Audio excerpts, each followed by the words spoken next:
देखो भाई समझ आया क्या हुआ वहां पे? व्हाट यू हैव सीन कि जब टेबल पे एक ब्लॉक रखा हुआ था तो उनके बीच में कौन सा फ्रिक्शन था? टेबल एंड ब्लॉक के बीच में स्टैटिक फ्रिक्शन। कौन सा friction? Static friction, right.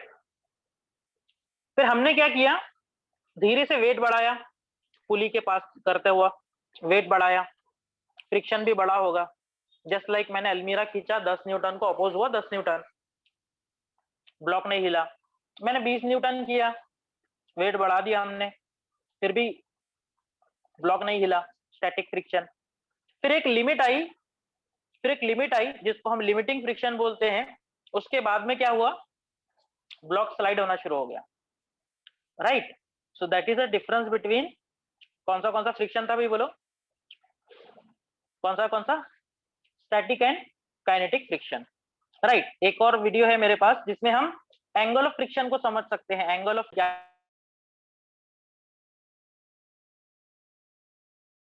I am sharing the screen, see the video. उसके बाद में हम इस पे क्वेश्चन सॉल्व करेंगे और मजा आएगा। लिसन, inclined plane,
बताओ भाई, वीडियो से कुछ बातें समझ आई आपको? कमेंट करो। बेटा ऑडियो नहीं आता है क्योंकि अपना जूम से कनेक्टेड है ना, इसलिए ऑडियो नहीं आता है। वो जूम अलाउ नहीं करता है एक्सटर्नल ऑडियो को, ठीक है? तो डोंट वरी अबाउट दिस, ठीक है? सो डेमोन्स्ट्रेशन समझ आया? तो तुमने दो प्रकार के वीडियो देखा, जिसमें पहले हमने हॉरिजॉन्टल टेबल पे रखा था, ब्लॉक को खींचा था, स्टैटिक से कन्वर्जन किया था हमने काइनेटिक में, और दूसरा हमने इंक्लाइन प्लेन पे रखा था कि इंक्लाइन प्लेन पे अगर एंगल ऑफ रिपोज मतलब जो प्लेन का एंगल होता है ना, प्लेन मतलब मैंने, मेरा हाथ है समझो, एकदम 10 डिग्री पे रखा, ओनली छोटा सा एंगल पे, तो ब्लॉक को रख दो, ब्लॉक स्लाइड नहीं होगा। तो एंगल ऑफ रिपोज जब तक ये छोटा था, mg sin थीटा फ्रिक्शन को बैलेंस कर रहा था, और जब हमने एंगल को ऊपर बढ़ाया बढ़ाया बढ़ाया बढ़ाया, एक वैल्यू ऐसी आई एंगल की कि फ्रिक्शन नॉट सफिशिएंट हुआ और mg sin थीटा की वैल्यू इंक्रीज हो गई है, क्योंकि तुम्हें पता है साइन थीटा धीरे धीरे बढ़ता है एंगल पे 90 की ओर। तुम खुद फील करो, साइन 0 0, साइन 30 1/2, बढ़ते बढ़ते बढ़ते तुम साइन 90 पे चले जाओगे। तो इस सिंपल सी बात है, अगर मेरा हाथ पूरा ऐसा 90 डिग्री पे हो जाएगा, इस पर ब्लॉक रखूंगा, सडनली नीचे गिर जाएगा, फ्रिक्शन ज्यादा असर नहीं करेगी। समझ गए? So that is a conversion of static to kinetic. Static के अंदर कोई एक्सेलरेशन नहीं लगता है, ये बात क्लियर है आपको? और काइनेटिक के अंदर मोशन होता है तो एक्सेलरेशन लगना शुरू हो जाता है। समझ गए? ठीक है, तो बहुत अच्छे, दैट इज अ डेमोन्स्ट्रेशन। एक और वीडियो है क्या, मैं देखता हूँ। और दूसरा वीडियो एक और देखा तुमने, जिसमें रोलिंग मोशन हो रहा था, रोलिंग, एक जगह पे वो स्लिप कर रहा था और एक जगह पे वो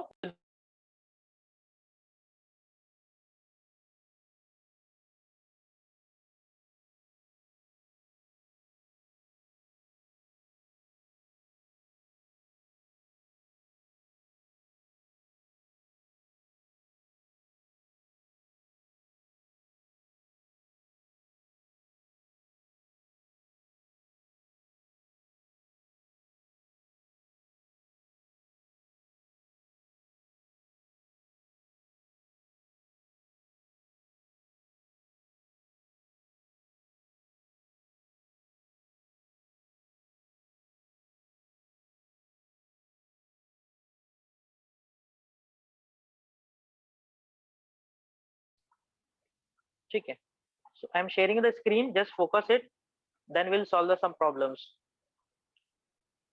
देखो, यहाँ पे आपको एक पिक्चर दिख रहा होगा।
बताओ भाई, समझ आया? तो पूरे वीडियो में वो हमें क्या बताना चाहते थे? The video want to demonstrate the direction of friction. जैसे बॉटल मेरे हाथ में पकड़ी हुई थी, तो बॉटल को नीचे कौन खींच रहा है? उसका वेट mg, बट बॉटल गिर क्यों नहीं रहा है? क्योंकि मेरे हाथ के बीच में और बॉटल के बीच में फ्रिक्शन था, जो उसको अपोज करता है मोशन को। अगर मोशन बॉटल नीचे जाने की कोशिश करती है तो वो उसको ऊपर खींच के रखता है। जैसे वो फुटबॉल जब आगे जा रहा था तो फ्रिक्शन पीछे लग रहा था।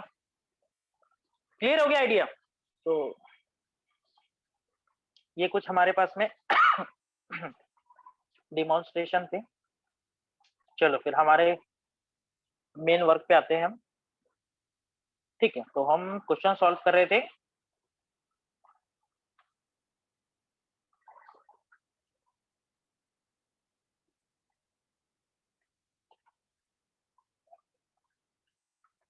चलो, मेरे पास मिक्स क्वेश्चन है।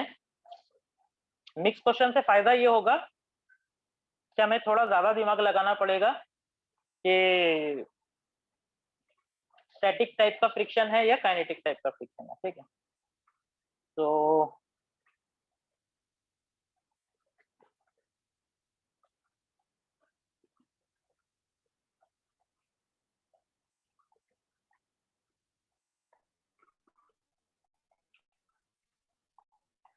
Just a minute.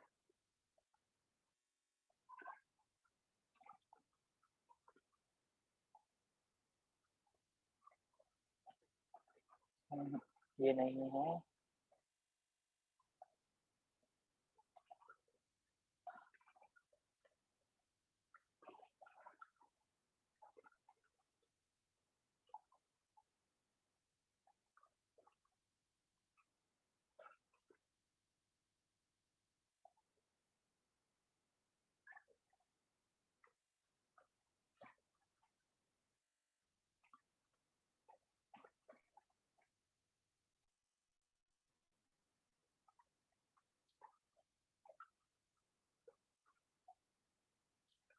Just hold on ना, मुझे थोड़ा सा 1 मिनट क्वेश्चन देखने दो। क्वेश्चन मैंने कहाँ रख दिए?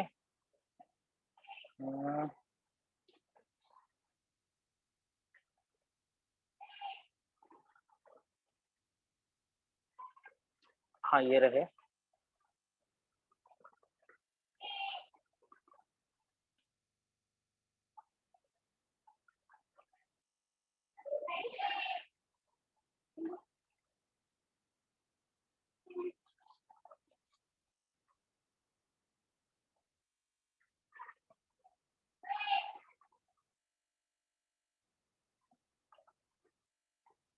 Okay okay okay okay.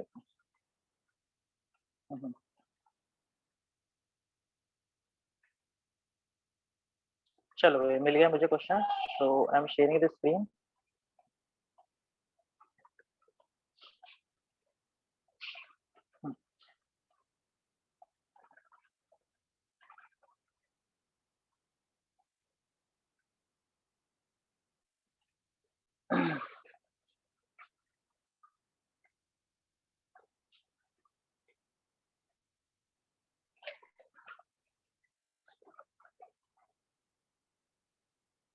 Okay,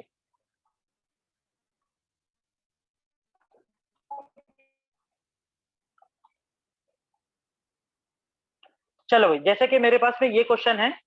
आप लोग बताओगे मुझे कमेंट करके, ये स्टैटिक का फ्रिक्शन है या काइनेटिक का फ्रिक्शन है? पढ़ो क्वेश्चन क्या लिखा है।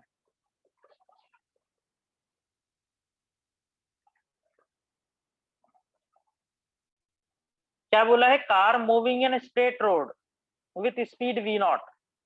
कार v0 स्पीड से चल रहा है। If coefficient of friction between tyre and road is mu. Tyre के बीच में और रोड के बीच में क्या है? फ्रिक्शन है, म्यू टाइप का। Shortest distance in which car can be stopped. Shortest distance in which can be stopped. Car can be stopped मतलब क्या हो रहा है ना, कि एक कार है। देखो, हम इसको एज ए ऑब्जेक्ट ड्रॉ करते हैं। ये चल रहा है, इसकी इनिशियल स्पीड कितनी है? v0 है, बराबर। ये कांस्टेंट स्पीड से चल रहा है। तो तुम मुझे बताओ, जब मोशन फॉरवर्ड डायरेक्शन में होगा तो उसको फ्रिक्शन कौन से डायरेक्शन में लगेगा? बोलो बोलो बोलो। यस, तो सर फ्रिक्शन की फोर्स जो है वो ये डायरेक्शन में लग रही है। यस और no, this is my frictional force. तो क्या होगा, फ्रिक्शन धीरे धीरे धीरे धीरे लगते जाएगा, और हम कार का स्पीड तो बढ़ा ही नहीं रहे, तो थोड़े डिस्टेंस के बाद में क्या होगा, जो हमारा कार है वो स्टॉप हो जाएगा। स्टॉप मतलब फाइनल वेलोसिटी जीरो। समझ गए बात को? स्टॉप, ये हमारा कार स्टॉप हो गया। ठीक है, कितने डिस्टेंस बाद स्टॉप हुआ है? So this is my distance. ठीक है, तो हम क्या हम काइनेमेटिकल इक्वेशन लगा सकते हैं? तो काइनेमेटिक्स लगाने के लिए कांस्टेंट एक्सेलरेशन का होना जरूरी है। तो कहीं भी पूरे मोशन के समय हमारा एक्सेलरेशन जो है वो फ्रिक्शन पे डिपेंड है। क्लियर? तो चलो भाई काइनेमेटिक्स लगा सकते हैं। क्या लगेगा? वी यू और एस वाला, वी यू और एस वाला। ठीक है, तो कौन सा काइनेमेटिक्स लगेगा? You square plus 2as। ठीक है, इसको मैं यहाँ रोक देता हूँ। v तो फाइनली जीरो है, u का value according to question v naught है। एक्सेलरेशन कितना लगेगा? तो भैया एक्सेलरेशन होता है फोर्स बाय मास, बराबर फोर्स बाय मास। कौन सी फोर्स के कारण लग रहा है एक्सेलरेशन? फ्रिक्शन फोर्स के कारण। और एक्चुअली मैं सच बताऊं तो वो एक्सेलरेशन नहीं है, वो रिटार्डेशन है। तुम खुद फील करो, हमने स्टेयरिंग को लॉक कर दिया, हमारी कार चल रही है बट रोड खराब है, तो क्या होगा, अगर हम स्पीड नहीं बढ़ाएंगे तो धीरे धीरे हमारी स्पीड कम होते जाएगी due to retardation, negative acceleration. तो I should write F R by M. ठीक है, और एफ आर का वैल्यू तुम जानते हो, म्यू टाइम्स नॉर्मल रिएक्शन होता है। और क्लियरली नॉर्मल रिएक्शन यहाँ से यू कैन सी, ये देखो देखो देखो देखो, ये अगर mg है तो ये नॉर्मल होगा। बोल हाँ या ना? हाँ, लगा दो फिर, mu mg upon mg upon m। m से m खत्म हो जाएगा और a का वैल्यू आ जाएगा म्यू g। समझ गए? तो ये मेरा रिटार्डेशन है। रिटार्डेशन क्यों बोलते हैं उसको? क्योंकि वो निगेटिव एक्सेलरेशन हमारी कार की रफ्तार को कम कर रहा है। बहुत अच्छी, just put it here, one में पुट कर दो इसको। तो फाइनल वेलोसिटी तो जीरो है, इनिशियल वेलोसिटी वी नॉट है, माइनस लगाएगी क्योंकि रिटार्डेशन हो रहा है, ए का वैल्यू म्यू जी, और डिस्प्लेसमेंट को हमने डिस्टेंस को एस ले लिया है। बस क्रॉस मल्टीप्लाई कर दो तो एस का वैल्यू आ जाएगा V naught square upon 2 mu G, V naught square upon 2 mu G. देखो तो कौन सा ऑप्शन मैच कर रहा है? Yes, first option. कौन सा ऑप्शन मैच कर रहा है भाई? पहला ऑप्शन। कोई डाउट इसमें? देख लो, कुछ भी डाउट होगा तो पूछो, और टेक अ स्क्रीनशॉट, का स्क्रीनशॉट ले लो।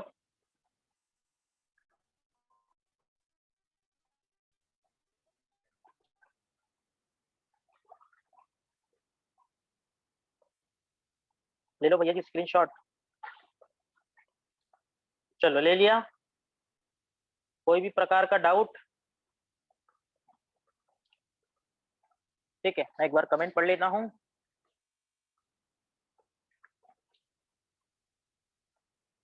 Okay, very good. माइनस इसलिए होगा क्योंकि रिटार्डेशन हो रहा है, स्पीड कम हो रही है। करेक्ट।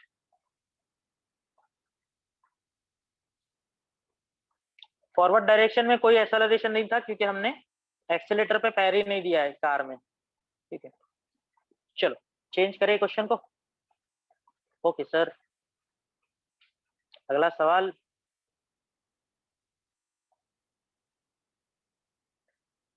चलो भाई नेक्स्ट क्वेश्चन देखते हैं।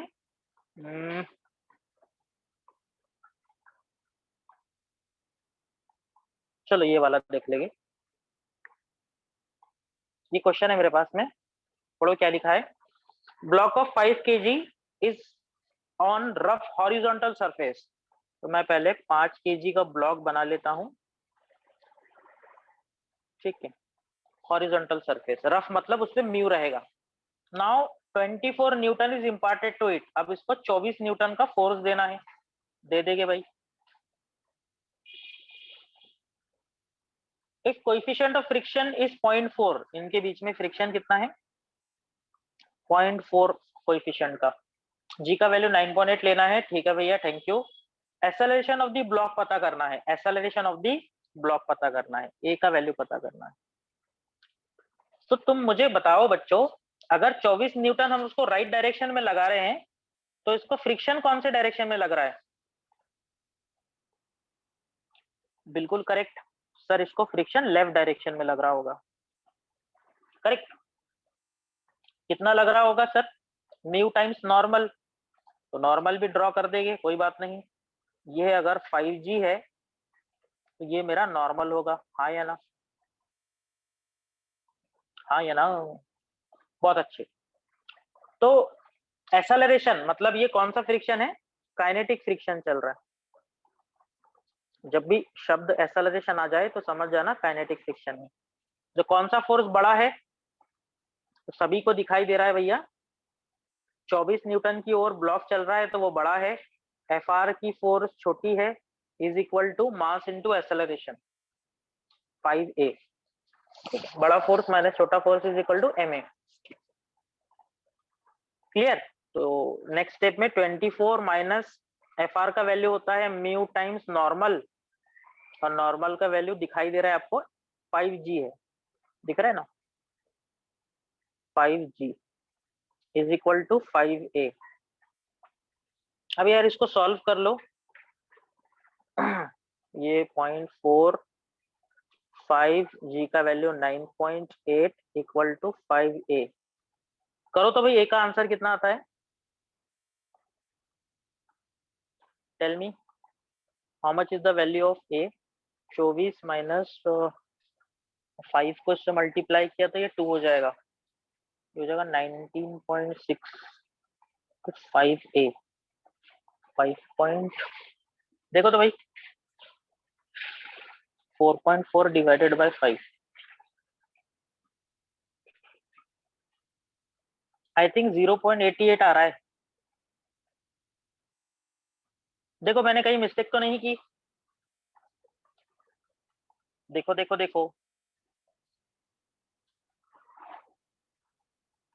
ठीक है। और सही होगा तो स्क्रीनशॉट ले लो और कैलकुलेशन खुद करो, खुद करोगे तो ज्यादा कॉन्फिडेंट रहोगे।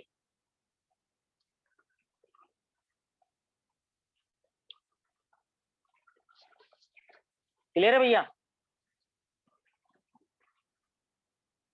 ठीक है, तो काइनेटिक फ्रिक्शन का ये क्वेश्चन था।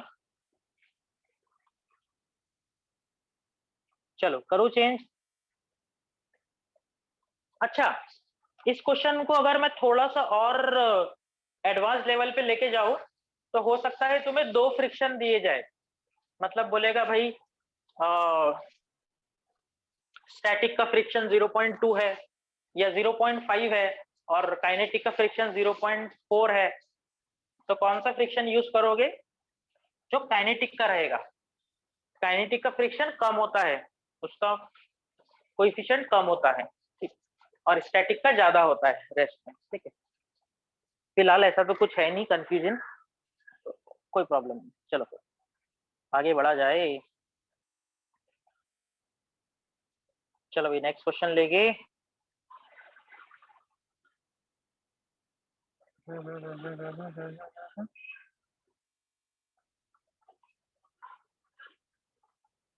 चलो ये वाला क्वेश्चन है, ये भी अच्छा क्वेश्चन है, पढ़ो क्या लिखा है। Body of mass 2 kg is being dragged, drag मतलब खींचा जा रहा है उसको कितनी रफ्तार से? 2 मीटर प्रति second on horizontal plane. Horizontal plane तो मैं सबसे पहले ड्रॉ कर देता हूं। ये मेरा ब्लॉक है 2 kg का, इसको खींचा जा रहा है, फोर्स नहीं लग रही है, याद रखना। वेलोसिटी कांस्टेंट है यहाँ पर। तो मैं यहाँ इतना लिख सकता हूँ कि v equal to 2 meter. Velocity constant मतलब एक्सेलरेशन 0। चलो आगे बढ़ेंगे। Coefficient of friction between body and surface is 0.2। Body के और सरफेस के बीच में 0.2 का फ्रिक्शन है।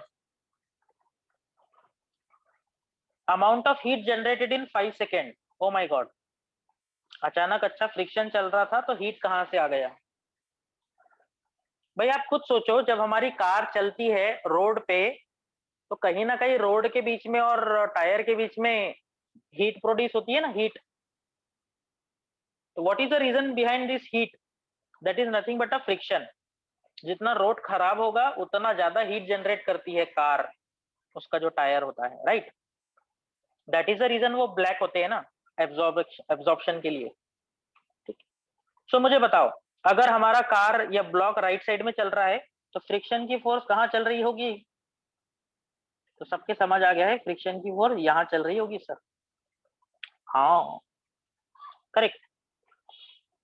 बट इस बार मुझे कोई एक्सेलरेशन पता नहीं करना है, ना ही डिस्टेंस। मुझे तो पता करना है amount of heat generated. Amount of heat generated. तो मुझे आप खुद बताओ, हीट जनरेट होना मतलब क्या होता है? तो मैकेनिक्स में हीट जनरेट होना का मतलब होता है वर्क डन। नहीं समझा, नहीं समझा। अरे जब कार चलेगी, आगे बढ़ेगी, तभी तो हीट जनरेट होगी ना। जैसे हमारे घर का बल्ब, हमने बल्ब ऑन किया तभी तो वो हीट जनरेट करेगा ना। कितना हीट जनरेट करेगा? जितना उसको ऑन रखोगे। कितना कार हीट प्रोड्यूस करोगी? जितना वो चलेगी। तो जितना हमारी बॉडी वर्क डन करती है उतना ही क्या जनरेट होता है? हीट जनरेट होता है। बात समझ आ गई? क्योंकि हीट का भी यूनिट जूल है और वर्क डन का भी यूनिट जूल है इसमें। ठीक है, तो I can write heat generated is nothing but what work done by generated is nothing but work done by friction की फोर्स। फ्रिक्शन कर रहा है ना वर्क डन, अपोज में हमारे। जैसे हमारा लाइट बल्ब जलते हैं तो इलेक्ट्रिसिटी के अपोज में कौन वर्क डन करता है? Resistance, external force. करेक्ट। तो बोलो भैया, वर्क डन का फॉर्मूला क्या होता है? Force into displacement. हाँ या ना? हाँ, फोर्स इनटू डिस्प्लेसमेंट। कौन सी फोर्स वर्क डन कर रही है? फ्रिक्शन की। और डिस्प्लेसमेंट कितना हो रहा है? तो डिस्प्लेसमेंट के लिए मैं वेलोसिटी इनटू टाइम लिख दूं। वेलोसिटी इनटू टाइम, क्योंकि वेलोसिटी दी है ना हमें। बहुत अच्छे। तो भैया फ्रिक्शन का वैल्यू होता है म्यू टाइम्स नॉर्मल और डिस्प्लेसमेंट का वैल्यू वीटी। नॉर्मल का वैल्यू यहां से देख लो आप, ये देखो, ये 2g नीचे, नॉर्मल ऊपर। अरे हॉरिजॉन्टल में तो बहुत इजी होता है। दैट्स इट, काम खत्म। म्यू का वैल्यू कितना है? 0.2 है। नॉर्मल का वैल्यू 2g है। 2g, जी का वैल्यू बोला है कि कहीं? हाँ 9 पॉइंट लेना है, बोला है ऊपर। इनटू वेलोसिटी, वेलोसिटी का वैल्यू 2 है और टाइम का वैल्यू 5 है, 5 सेकेंड में। तो भैया इतना हीट जनरेट होगा जितना वर्क डन होगी फ्रिक्शन की। और ये जो भी आंसर आएगा जूल में रहेगा, जूल में, जूल में। लेकिन तुम्हें आंसर दिया है कैलोरी में। देखो जरा ऑप्शंस, कैलोरी में। ठीक है, तो कैलोरी में कन्वर्ट करना कोई मुश्किल नहीं है। जो भी आंसर आएगा उसको 4.2 से डिवाइड कर देना है। 4.2 से डिवाइड कर देना है। तो देखो तो आंसर क्या आ रहा है? 5 2 10, 10 से ये कैंसिल हो जाएगा, पॉइंट 2 2 4, 4 इंटू दिस। अच्छा एक मिनट, कैलकुलेशन देखो मैं कैसे बताता हूँ इजी वे में। देखो 5 2 10 हो गया ये। ठीक है, ये 10 से ये वाला डेसिमल खत्म हो जाएगा, बराबर, डेसिमल खत्म हो जाएगा। ठीक है, और बाद में ये दो नंबर को मल्टीप्लाई करो, 2 2 जा क्या हो जाएगा 4 हो जाएगा, राइट। तो आई कैन राइट 4 इंटू 9.8 और अपॉन में क्या लिखना पड़ेगा भाई 4.2 लिखना पड़ेगा ना कैलोरी के लिए। तो जस्ट 4 से 4 कैंसल हो जाएगा और मेरा ऑलमोस्ट आंसर 9 पॉइंट के आसपास आएगा।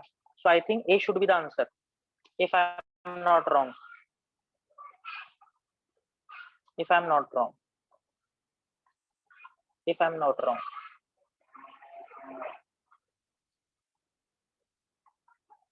ठीक है भाई, और समझ आया हो तो फटाफट रिप्लाई कर दो।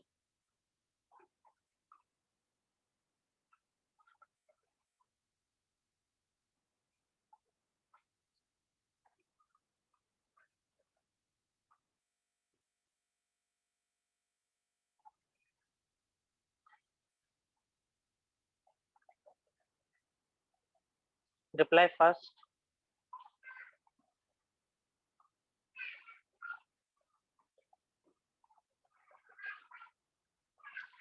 चलो, एनी कंफ्यूजन इन दिस?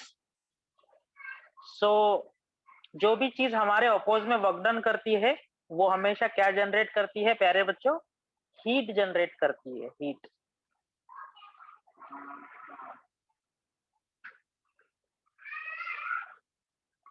अच्छा, किसी ने मुझे एक डाउट पूछा है कि सर यहाँ पर लिमिटिंग वैल्यू चेक नहीं करेंगे क्या? बेटा बॉडी ऑलरेडी मोशन में है, मोशन में। लिमिटिंग वैल्यू चेक कब करते हैं? जब हमें शक होता है कि बॉडी मूव हो रहा है या नहीं हो रहा है। सोचो मैं क्या बोल रहा हूँ। जैसे एक ब्लॉक रखा हुआ है, अलमीरा है, मैं इसको खींच रहा हूँ, तुम्हें पता ही नहीं मूव हो रही कि नहीं हो रही है। उस केस में लिमिटिंग चेक करनी होती है। ऑलरेडी मोशन में चीजें चल रही है, वेलोसिटी दे दिया है, तो बाय डिफॉल्ट वो कौन सा है? काइनेटिक है। तो काइनेटिक के समय तो मैक्सिमम ही फ्रिक्शन लगता है ना। जैसे मैंने आपको फर्स्ट डे एग्जांपल दिया था कि कोई बॉडी 50 न्यूटन पे मूव होती है और तुम उसको 200 न्यूटन दे रहे हो, तो ऑफ कोर्स वो मैक्सिमम ही कोशिश करेगी ना अपोज करने की, तो हमेशा उसका 500 ही न्यूटन और 50 न्यूटन ही फ्रिक्शन लगेगा। So no need to check here. ठीक है, और कुछ ऐसे डाउट रहे तो अच्छा है। हाँ, डिवाइड इसलिए किया 4.2 से क्योंकि अपने को कैलोरी में आंसर चाहिए था। Very good. हाँ भाई, कंफ्यूजन क्लियर हो गया? सब लोग रिप्लाई कर दो।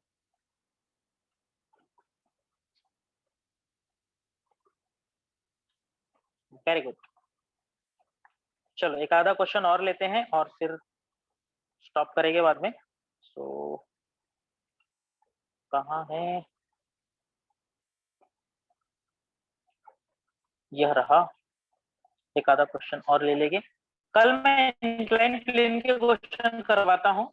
ठीक है, इंक्लाइन प्लेन के क्वेश्चन करवाता हूँ।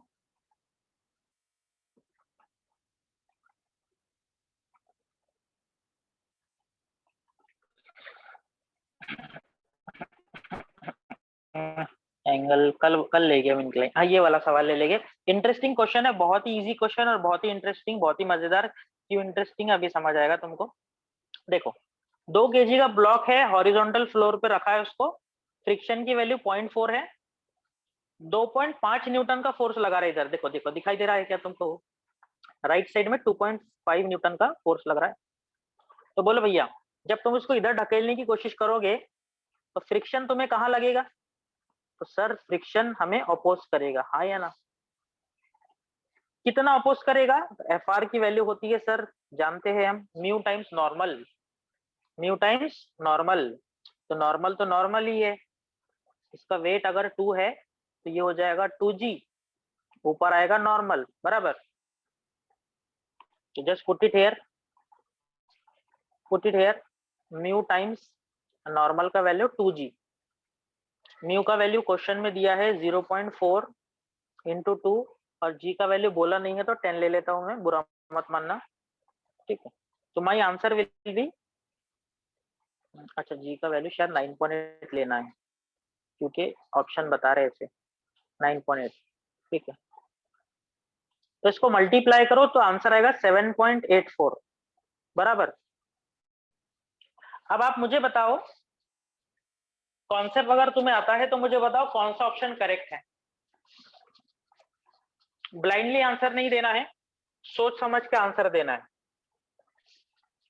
तुम कितना अप्लाई कर रहे हो उस पर फोकस करो, और फ्रिक्शन की वैल्यू कितना आ रही है उस पर फोकस करो, और कमेंट करो भाई फास्ट आंसर, फटाफट आंसर बोलो।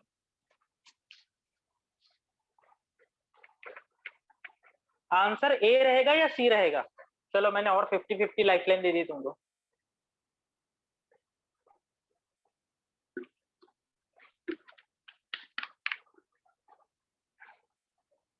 ए रहेगा या सी रहेगा? So I am checking the comment. Very good, option A रहेगा, मैक्सिमम लोगों ने बोला है, बहुत बढ़िया बात है ये।